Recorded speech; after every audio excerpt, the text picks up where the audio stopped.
Okay, hello everyone. So this will be the final session before our screening of Canterbury Tale after our second keynote speaker today. It is my pleasure and honor to introduce today's keynote speaker, Dr. David Alan Mellor. Professor Mellor comes to us from the University of Sussex in England, where he's Professor of History of Art and also connected with the university's Centre for the History of War and Society and the Sussex Centre for the Visual. Yet, it would be no exaggeration to say that his lively activity in Britain and abroad as a curator-scholar has made his artist and period studies so influential, dare I say, unavoidable, for those of us who study 20th century Britain. For more than 2.5 decades, his insights into 20th and 21st century English art and visual culture have led the way in shaping our understanding of English art, photography, and film, encouraging us to set aside biographical biases and myopic formalism in favor of an animated, layered cultural history of the visual in Britain. Having studied under Quentin Bell, one of his earliest feats was the exhibition and accompanying catalogue to the 1988 Barbican exhibition, A Paradise Lost, the Neo-Romantic Visual Imagination in Britain, which took the bold step of situating Bacon's paintings alongside Powell Pressburger's film and verse collected by Geoffrey Grigson. He followed this with countless studies of artists, photographers, and periods of British artistic culture that weave together connections across works in very disparate media. I would point to his volumes on Cecil Beaton, Parlene Botti, Robin Denny, and his writing, of course, on Francis Bacon as my own personal favorites. His impact in the area of British photographic history has been especially formative, including the Recording Britain exhibition of mass observations photographic activities. And grappling with post-war Britain for so many years, his numerous books on the 1960s and his artists remained essential reading, in particular the 60s art scene in London and the 60s, Britain and France, 1962 to 1973, the utopian years, if I may. He has drawn his pen for the Second World War on multiple occasions as well. In recent years, his text with a wonderful title, And Oh, the Stench, Spain, the Blitz, Abjection, and Shelter Drawings for the Tate's 2010 Henry Moore exhibit, a chapter devoted to the Second World War in the Kenneth Clark Looking for Culture in 2014, and most recently, he was co-curator for the Archive of Modern Conflict Room in Time, Conflict, and Photography at Tate Modern. In short, one might characterize David as a weaver of the cultural record with a cross-disciplinary approach to histories of visual Britain, and indeed, Britain's vision of itself. So please join me in welcoming Professor David Alan Mellor.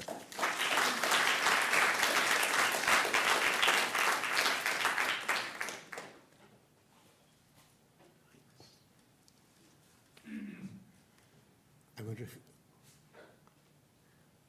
Wonderful. Can you hear me? Can you hear me? Well, I'm profoundly embarrassed, and I can hardly say a word after that introduction. When Tim Barringer contacted me a little while ago to speak, I was delighted, but I did think, I wonder if he really means visual culture, because folks, visual culture is different to the history of art, to art history. It's a component of it, but it was one of the ways in which, when people talked loosely about a new art history in the 70s and 80s, which degenerated into culture wars between theorists and well, you know much of that story, they were barking up the wrong tree. The action was elsewhere. It was to do with the opening up of the barriers, an inclusiveness towards photography, film, social contexts, obviously. What I'm going to do will be bewildering, certainly bewildering to me and possibly to you. It's an overview. I was asked to give a what do you call these? What do you call this? A keynote. So I've been instructed and informed and envied those people who've gone before me, who've had very intensive tasks, which have been so good. So I've been so informed. This, you know, if anybody rather like my students at the end of this will say, well, what was all that about? Okay, let's begin here. So I mentioned Tim. I wanted also to thank Sophie Linford for her excellent framework of support and organisation. And obviously, I'm thrilled to be at Yale to do this. One last word. I'd like to dedicate this to the memory of my father, who served in the Royal Artillery and in the British Expeditionary Force in 1940, and fought his way back to be evacuated at Boulogne. Much of my interest in the 40s is to do with a continued immersion during childhood and adolescence in this. It's never gone away. Okay, so let's begin. This is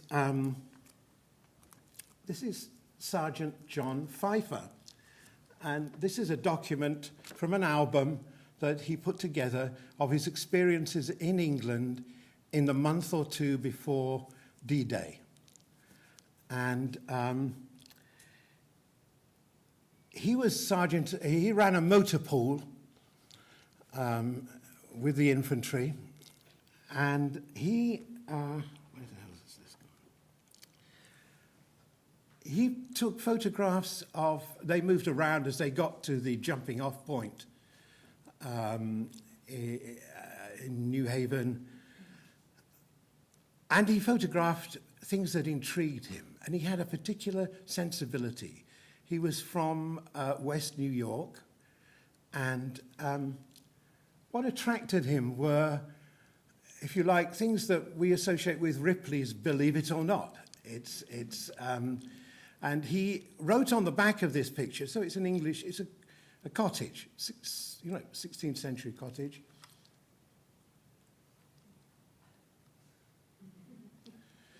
So this is an encounter with British culture by an American, and I'm interested. Very often, there's I'm interested in the cross currents. Americans in England and English people like Roald Dahl, who was an intelligence officer seconded to Washington, who worked with Walt Disney, and we'll be looking at that. So these cross currents, which are very important. So he's seeing what Recording Britain is seeing, except that Recording Britain are representing it like this, in a serious English topographic, picturesque watercolor tradition. I'll be thinking mainly about certain themes, and I'll be picking some of those out. Let me list a few of them, just so you know what's coming up on the menu here. RAF pilots, and this is a particularly important RAF pilot, I'll explain that later, sitting in poppy fields. Rickety children, rickety, by meaning rickets, I mean rickets, that particular disease which stunted poor children's growth. Vulnerable monarchs who are vulnerable and have been blitzed. Long-haired dissident painters, barely out of their teens, posturing and finding themselves as in the new culture of swing music in London. We mentioned jazz, the importance of that for Sylvester. And it's something I'll pull in at the end in the sidelines. So I'd like, with your approval, to help show how these iconographies and some actual situations constructed a series of jostling narratives about British exceptionality during the war. Because it's the piquant, picturesque and picaresque that attracts Sergeant Pfeiffer as he makes his way to battle in Normandy. This is about British exceptionality. I suppose. So these were coping strategies, many of them, in which individuals at the time found ways of making things legible under a condition of terror in terms of day-to-day life, survival through turbulent years. I'll touch on ways in which, and we've heard very detailed, thick micro-studies of this, in which government bodies and ministries commissioned and shaped the visual imagination of the time, and how they did so through the guiding agencies of specific individuals, obviously Sir Kenneth Clark, but also Munro Wheeler at MoMA. You'll be hearing illustrious names, but also people you may not have heard of, like Captain Abraham Games, who was official poster designer to the War Office. So let me just list the topics we'll move through.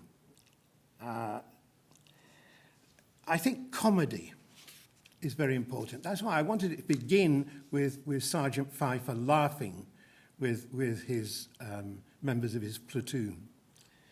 So comedy. And then I did mention I want to think about the monarch, about George VI, very important figure in an imperial context.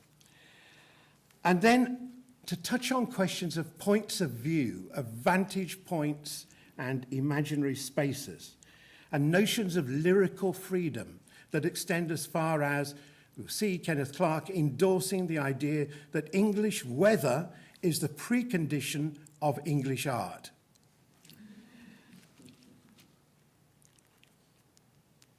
I want to think about the Blitz a little bit, and I'll mention something we saw before, and that is the Munro Wheeler-Kenneth Clark collaboration, Britain at War, at MoMA in 1941. Think about pilots, and also, since Tim said, you will talk about neo-romanticism, won't you?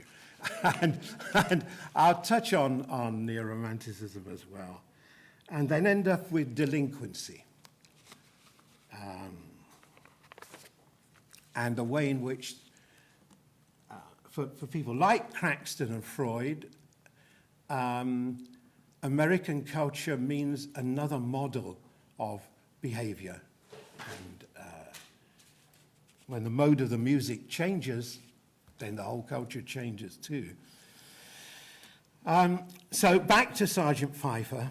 Forgive me if I read parts of this and it sounds stilted, I'm sorry.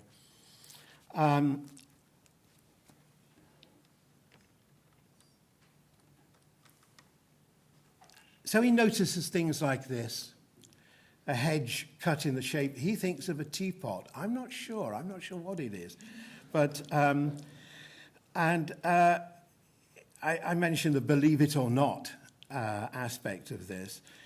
The other thing that struck me when I came across this cache of material, this album in the Archive of Modern Conflict in London, was how far it actually reflected something he may not have realized about English graphic culture, visual culture, and that is the way in which people like Piper, the Shell Guides to England, had encouraged this comic view of an English landscape full of exceptional, weird things. So, Paul Nash is not alone in this. This is in Cardiff, Wales, he writes on the back. And it's things like this, of course. Here's another teapot that Julian Trevelyan spotted on the promenade at Blackpool. So these are part of a rather strange comic thread that moves through this. Okay, this is the worst JPEG you've ever seen in your life, and I do apologize for that. I had to steal it from the Punch website. I don't know how much you can make out. This is Roland Emic. The artist is Roland Emic, who is an English comic. He was a cartoonist. And what's occurring in this is that we've got an extremely Gothic, picturesque English tea shop. And one of the assistants has gone out to this schematic Sherman tank and has taken an order. And she's, I'm sorry, the caption's not in line, you can't see it, but she's then reporting back to the lady who runs the tea shop, and she says, they wonder if we can do 46 cream teas.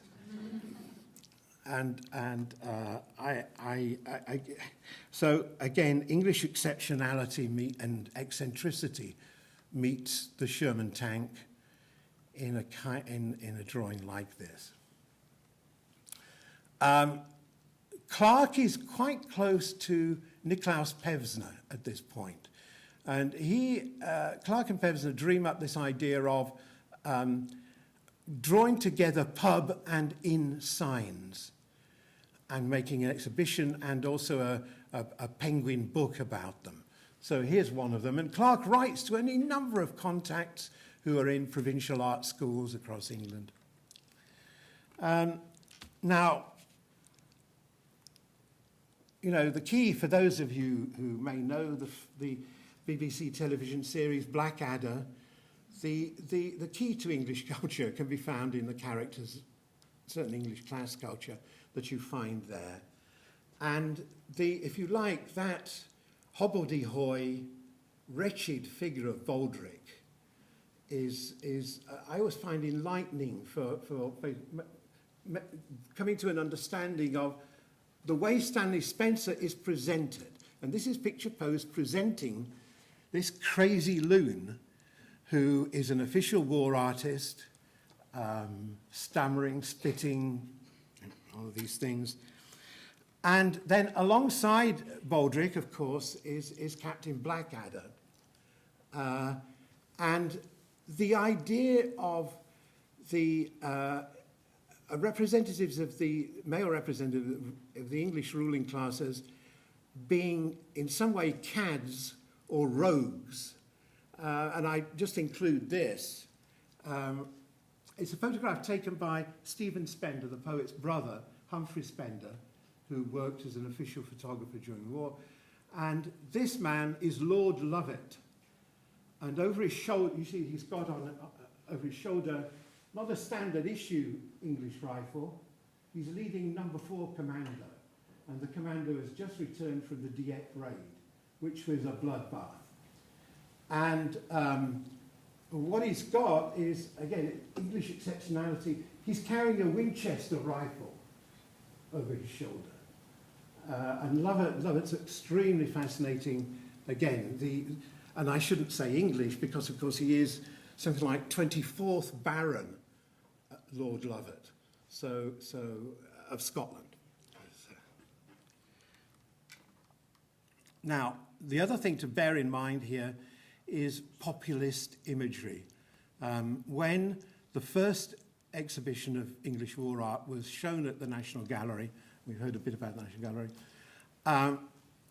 the Ulster secretary to WAC, to the War Artists Advisory Committee, a man called E.M.O.R. Dickey, wrote to Clark saying, look, you've got a lot of, I'm paraphrasing, a lot of not very good topographical drawings and paintings, but if you look at Eric Kennington's drawings of seamen who've just come back from the Narvik raid and whatever, they blow them off the wall, because these are compelling pictures and they are compelling propaganda. That's what he says. So this is Able Seaman Povey. I'll come back to Kennington later. Now, you know, it's an imperial culture, and David, can you just stand by the mic for the video? No, sorry. We should have a. I like to. I know. You know, that's okay. What I found so extraordinary about Cassius Clay's talk was the way in which a certain imperial bureaucracy, I was going to almost say technocracy, but it's a particular form of administrative organization, the way in which that acquires classical, literally a classical representation. You know, kalokagathia, the Greek word, and he would have known, although he was a man of plain words, he would have known that. And around, in that imperial scheme of things, at the center is this shy, diffident monarch.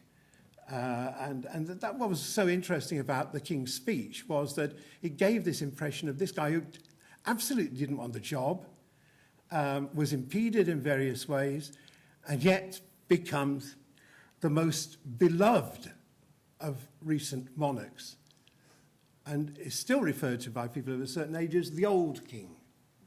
There's a wonderful short story by J.G. Ballard, in which he imagines an alternative Britain. He wrote it in the wake of the siege of Hué in 1968. And Ballard imagines that in an alternative Britain, the district of Windsor, the imperial centre of Windsor, rather than Hué, is a contested ground between English guerrilla forces and American Marines. And one little detail is very telling. As the Marines are fighting their way through house to house, as they did at Hué, they find on the floor a picture of George VI, smashed out of its frame. Here's a memory from the future of the nobility of this man. Sorry, I don't know how to turn this bloody thing off. I overwound my, isn't this interesting? I dedicated this to my father because I overwound my father's old Swiss wristwatch, and I broke the bloody spring. So I had to I went back to the 1980s and bought myself a Casio watch, which I can't control. I simply... Anyway, here we are, latter-day Zoffany picture of the monarch and his family. And the key thing is that in a very important symbolic event, Buckingham Palace is bombed during the Blitz. Daylight is when the Luftwaffe are fighting it. In daylight, they opportunistically bomb Buckingham Palace, and here's a picture just afterwards of that scene. Now, American troops were advised that. Let me find this. This is really interesting.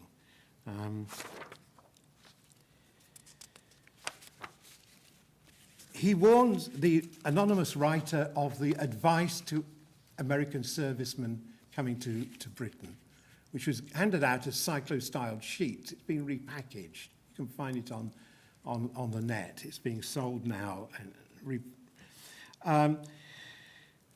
He says, the British people, this is 1942, the British people have great affection for their monarch, but they have stripped him practically of all political power. It is well to remember this in your comings and goings about England. But be careful not to criticize the king. The British feel about him the way you would feel if anyone spoke against our country or our flag. Today's king and queen stuck with the people through the blitzes and had their home bombed like anyone else, and people are proud of this. So the idea of some besieged figure, imperial figure. Now, as you know, some of the most interesting works, neo-romantic works, are those commission brokered by Kenneth Clark with the royal family to depict Windsor Castle. Windsor is seen almost as an opera stage set. It's a particular kind of romantic fiction. I'm going to speed up. I can see. Now, I called this Airstrip 1, this talk, because George Orwell noticed that American servicemen, and particularly flyers from the 8th Army Air Force, referred to England as Airstrip 1. And we know that he then folds that into the narrative of 1984. The whole country is no longer the United Kingdom. It is Airstrip 1. And the view of the enormous revolution in meaning that comes about through aerial views. And I show you this by someone you may not be familiar with. This is Alan Sorrell, who was a reconstructive artist who helped the Ministry of Works imagine how buildings that they had to take care of, ruins of monasteries, ruined churches, Bronze Age monuments, how might they have looked? So he's got a kind of, like Paul Nash, a dual time scale to him. And here's his painting of watercolour of the Avro Anson flying over a break in the cloud. And I was reminded of W.H. Auden's prophetic, well, not prophetic, it's a poem from 1930 called Consider This in Our Time. And this is called A Cavern in the Clouds. And Auden says, as the hawk sees it, or the helmeted airman, the clouds rift suddenly. Look there, on the border, a smouldering cigarette end.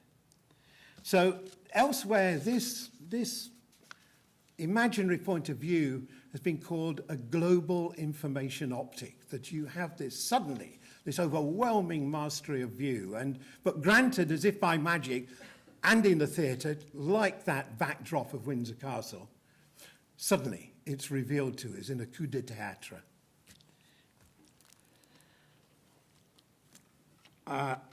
We have to mention this. I have misgivings about this. Cassius has misgivings about this. This is Paul Nash's gigantic history painting, The Battle of Britain. There's many things we could say about this. One is, of course, that Nash is putting together aspects of made public information, photographs, drawings, RAF material, so that if you look at the extreme, how do you do this? Well, just go right and you'll see a formation of Nazi bombers coming through. And he appropriates it from the official Her Majesty's Stationery Office booklet called The Battle of Britain. So this piece of graphic art winds up in that extraordinary painting, The Battle of Britain by Nash. Here's the front and back cover of that publication. And this is where I have to say something about Kenneth Clark's view of English weather. Nash and many people were hypnotized by the contrails of the fighting aeroplanes, the dogfights. And there was a lively correspondence in the press about what was causing these cloudy trails that produce a kind of automatic writing in the sky. I mean, Virginia Woolf had been here before when she describes a sign-writing aircraft flying over London, spelling out somebody's name. But a sign in the skies. Now, for Kenneth Clark, lyrical cloudscapes were very important. Let me read you something he said.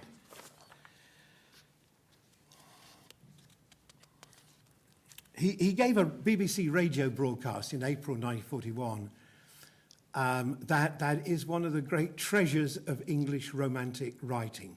It's an extraordinary piece. He was congratulated immediately afterwards by many of the artists for putting this on the radio. You know, God knows how many millions heard this, or maybe they turned off when they heard Clark's accent. I don't know. He said he put together a contrast between the freedom-loving English and continental totalitarians. here's a quote. He's talking about ways of seeing, modernist art's way of seeing, and a kind of contemporary continental optic conditioned by totalitarianism, contrasted with lyrical visions of broken weather, changing weather, that the English are lucky enough to have been gifted by Almighty God. Quote, the atmosphere is quite different on the continent, that people there do literally see things in a different light, a hard, steady and unchanging light, which allows them to develop hard, steady, unchanging hatreds. So tough luck on French classicism there. So he sets up a kind of Manichaean dualism, which he'd already developed with Harold Nicolson, thinking about the Bloomsbury set, in a special issue of Picture Post during the fear of invasion crisis in the summer of 1940, in which they laid out a whole issue of Picture Post with contrast between the Nazi way of life and the English way of life. On the one hand, we have beautiful cloudscapes. The Nazis, well, you know, they have lines of steel armored vehicles and things. I just offer you this because then it was turned into an exhibition for the National Book League. And on the one hand, we've got a Nazi soldier admiring the Wehrmacht's handiwork, and below him, crucially, the literature which Nazi Germany has. And it only has one kind of literature, Mein Kampf. I don't know if that's visible to you there, below that reportage. So it's a very interesting form of agit propaganda that Clark and Harold Nicolson put together. On the other hand, this wonderfully symptomatic image of an RAF pilot. He's seated underneath a Lysander. It was an RAF artillery liaison plane, used a lot during the Battle of France. And what's the pilot doing? He's sitting down and he's reading. And he's looking, he may be reading some flight manual, I have no idea, or going through papers. But below him are a kind of medley of English novels, English poetry. And so that dualism, I won't labour the point. Now, we think a lot about Henry Moore and the tube. Sorry. We think a lot about Henry Moore and his records of the shelterers in the London Underground system, and Bill Brandt's wonderful photographs of that. But it's an art, if you like, it's a form of visual culture which is produced against the background of an enormous panic on the part of the authorities, the War Artists Advisory Committee, a shadowy body called Home Intelligence, which was partly staffed by mass observation, which had to report to Churchill every day a document about the morale of the English people, but specifically during the bombing campaign, during the Blitz, on that. The fear was that people would panic or maybe would just never come to the surface again. They'd be like troglodytes and they'd stay underground. Or worse still, that contagion, that epidemics would break out. So a battery of medical experts, immunologists. It's a very interesting, the number of disciplines and discourses that there are producing the Moore and Brandt photographs.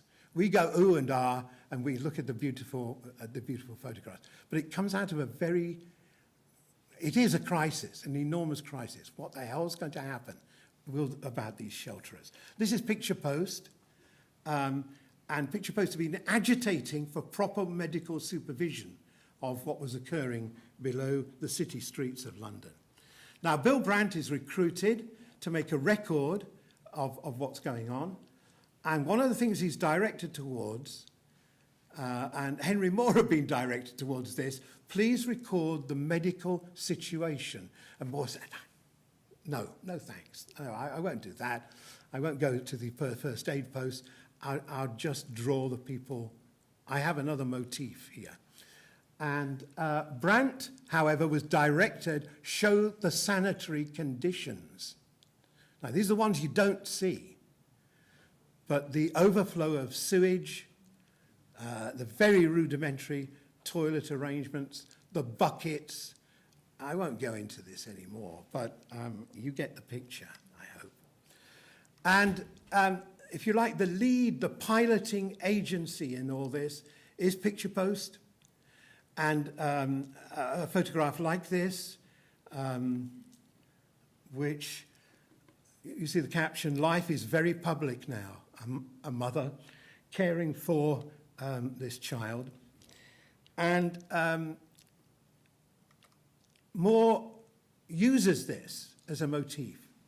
So Moore builds up a counter-narrative, not of dependency upon ready-made materials, but of his existential encounter one night when the tube train, the doors open, and there is this vast spectacle of abject humanity in front of him.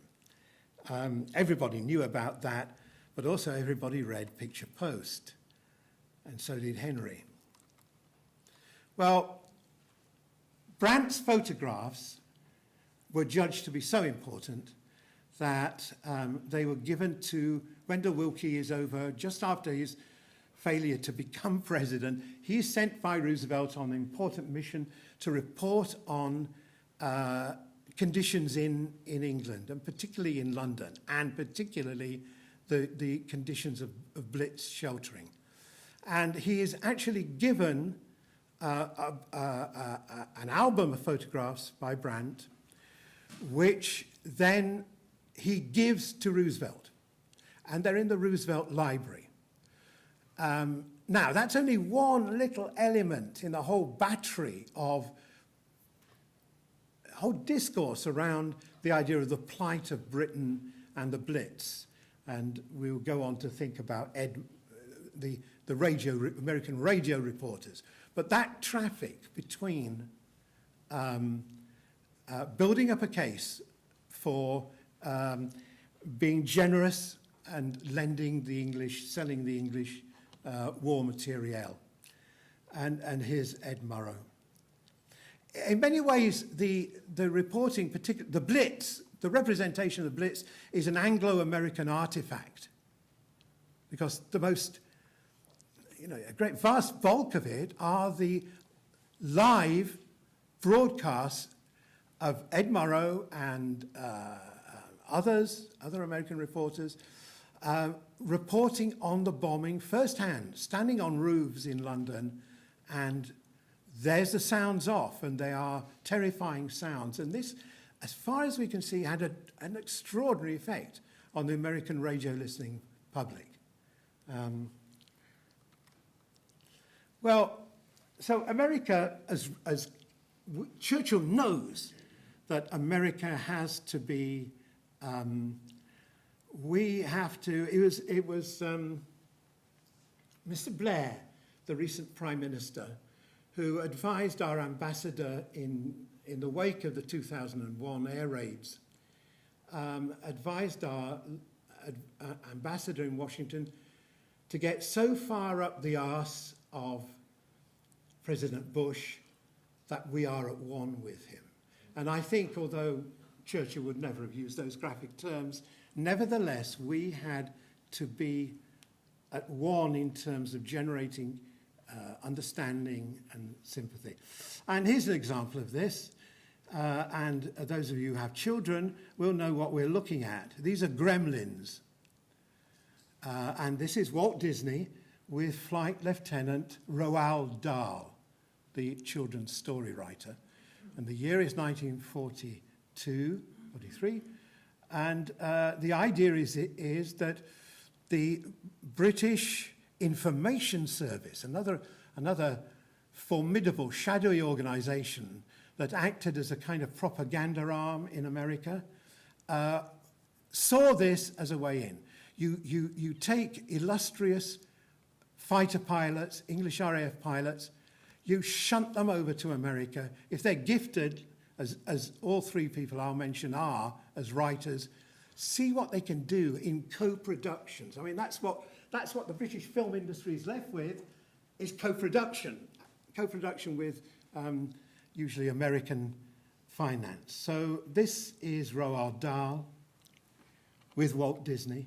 And there's his book, and this is the original, this is the design. This is the real design for his story, Gremlins. The Gremlin was a way in which the RAF pilots could talk about mechanical malfunctions. It's the Gremlins. And he turned it into a children's story. This idea of grotesque comic culture. This is Edward Burrough. We thought about skulls yesterday in a very interesting paper. But this is Burrough with a British soldier and a skull inside his tin helmet. And that kind of grotesque is very much a part of Brandt's work. Here are his shelter pictures, and they're full of kind of, I'm not sure what to call it, there's a kind of black comedy. The old guy, bottom left, who's sheltering, this is the crypt of a church, and he's sheltering in a stone coffin. So here's that English black romantic humour that was so important for French modernism, humour noir. The British Information Service were extremely adept in planting news stories and photographs. Cecil Beaton is an exemplary figure, Anglo-American figure, who'd commuted until a disgraceful anti-Semitic episode in his career in 1938, had regularly been seen as part of the American scene as a photographer. However, he got life to overlook this event in the recent past, and because the picture was so poignant and so sentimentally mobilizing, she's called Eileen Dunn. The different accounts of this don't tally, because in one account from the Ministry of Information, she's a Yorkshire lass. In others, she's a London girl. And anyway, the point is that innocence and childhood has been attacked. And there it is on the front of Life magazine.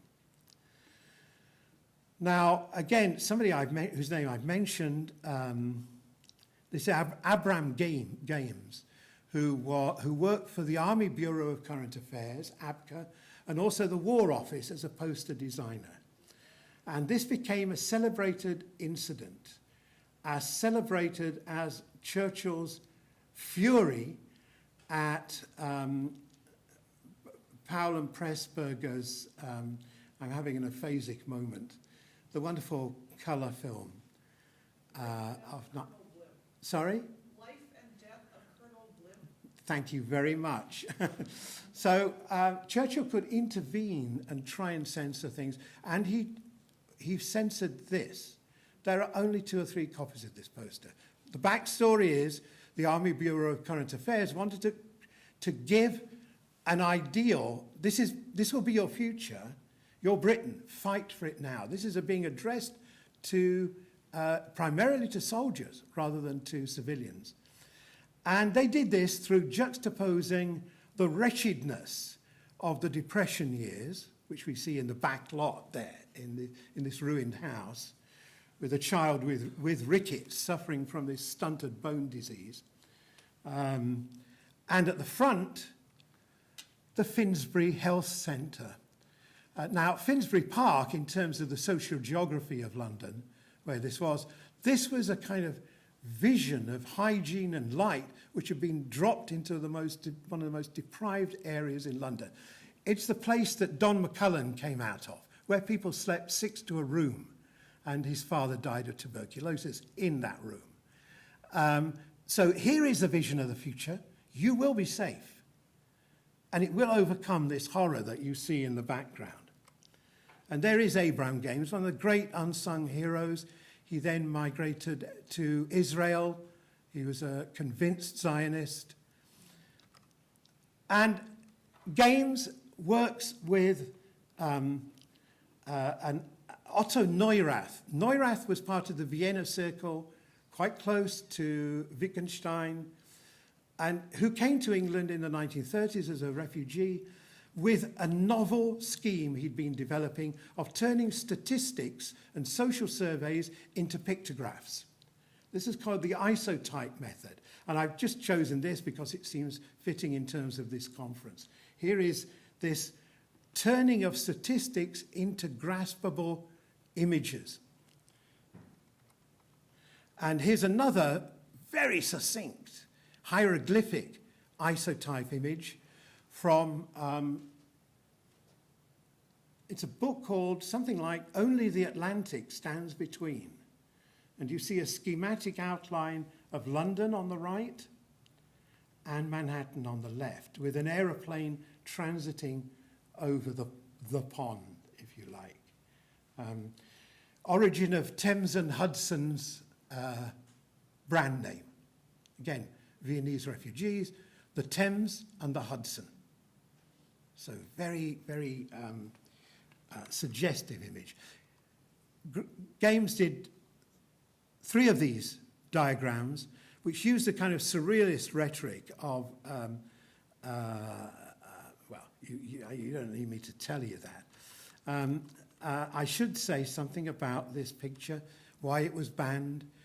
Ernie Bevin, who was a trade union leader, part of Churchill's cabinet, found himself at, he had to go to a reception at Harrods, and Harrods was hosting a pop-up exhibition from the Army Bureau of Current Affairs. And there were its new posters being laid out for the first time on the walls. Bevin was apoplectic. You mean, are we to show this spectacle of abjection again? Is this what we want? Went back to Churchill, and Churchill said, give you this.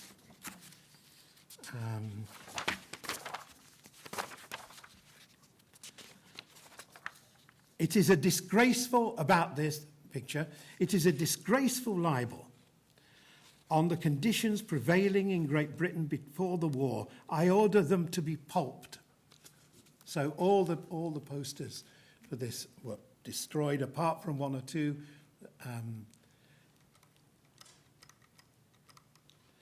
Now, I mentioned pop-up exhibitions. Do you have that term in America? The pop-up exhibition. So places like underground tube stations. Overnight, the men from the Ministry of Information would be there with, we talked a little bit about exhibition installations in terms of planning and put these visions of modernity, encouraging visions in the actual form of the exhibition itself. And I love this image because here is a genuine East End proletarian. How do I know that? He's got a particular kind of knotted scarf. You know, like Dick Van Dyke wears in Mary Poppins. He's got one right, isn't he, like this. And he's got his son with him. And they're looking at the future. The future is beckoning from this exhibition. It's called London Pride, the exhibition, which was a popular song. You had to figure the way in which there could be a movement with mobilization of labor from civilian life and civilian appearance to that of being the worker citizen who has been absorbed into a complex industrial system. This is Ted Mcknight Kalfa, who is an American who had worked in London for years from the 1920s, 30s, and helped during the war to produce designs for this end. So here's a lady who's reporting for labor, and soon her civilian clothes will be gone, and she'll use the air pump. You see her other self there. And similarly, this businessman who's already got his standard issue Lee Enfield rifle over his arm and his gas mask will shortly become a real soldier. This was, time and time again, these contrasts. We talked about contrasts. And Bill Brandt's picture, which is still extremely striking, called Doing the Lambeth Walk, the young lady on the left, in Picture Post in 1943, at the moment of the maximum mobilization of labor. That's why the Nazis lost the war, because they never, early enough on, mobilized all their productive capacity. Now, I'm being given a signal that, and I'll just end on the contrast between those two images, between, in another context, people speak very affirmatively about the young lady on the left, a cheerful proletarian. But here, she's being shown as somebody who is on the streets, and she's not in the youth club. What's she doing? On the other hand, this young woman, today, youth has plenty to do. The Girls' Training Corps gives her skilled training, a neat uniform and a purposeful air. And of course, that's the rhetoric that Orwell picks up on in 1984. You remember that Julia, I can't say she's the heroine, but Julia wears the sash of the Anti-Sex League. She's already been enrolled into the world of fully mobilized, coordinated labor. Well, I've hardly got through anything that I wanted to show you. Your questions on America answered here. This is one of the pop-up exhibitions. Beautiful drawing for a version of it. This I find the most extraordinary graphic. This is bridging the Atlantic. Here's Monroe Wheeler, and again, I apologize for a shockingly pixelated image. He's showing how America will coordinate and dominate the airways in the future. This is while he's still at MoMA. It's an exhibition he was working on. And here's the exhibition Britain at War, and here it is using images from England's imperial past, from the defeat of the Dutch Navy at the end of the 17th century. In the, whoa, what are we doing? There we are. Just say one more word, because there's an image I really do want to show you about this young man. We've talked about Roald Dahl as a RAF pilot going to America. Here's another young man who was sent to America as propaganda. This is Richard Hillary, the author of The Last Enemy, an extraordinary figure. If you've never read the novel, it's the first English existentialist novel, published in 43, 44, just before his death. And here he is, drawn by Eric Kennington. It's a kind of Holbein-esque chalk drawing. Fabulous. He's one of the long-haired boys, is how they called the fighter pilots. You see his long hair there. And Kennington had been so affected by his friendship with Richard Hillary that when Hillary is finally shot down, he'd already been shot down and received hideous burns, which had been fixed by plastic surgery and so on and so on. And Kennington produced this picture of the spectral form of Richard Hillary rising out of the North Sea. And you had that kind of global perspective in the wonderful Battle of Britain picture by Paul Nash. And here he is, and this puts us in mind, of course, of those triptychs we were looking at yesterday. You know, the ongoing value of supernatural figures. In this case, it's secularized supernatural. I don't think I need to explain it. I think it's so extraordinary and so touching. Well, that's it. That's your lot as English comics, radio comics. Oh, that's interesting. This is another one of Harold Nicholson and Kenneth Clark's attempts to mobilize English literature. English, what are we really fighting for? Turns out it's Wordsworth and Shakespeare that we're really fighting for. And this running caption from Wordsworth's It Is Not to Be Thought Of poem of 1806, we must be free or die who speak the tongue that Shakespeare spake. And again, that series of oppositions between totalitarian visions, particularly that display in the middle where we see a Nuremberg rally juxtaposed with a English pastoral idyll where cricket is being played. And it goes on like that. That's it. That is your lot. Forgive me for holding you up for so long. Sorry.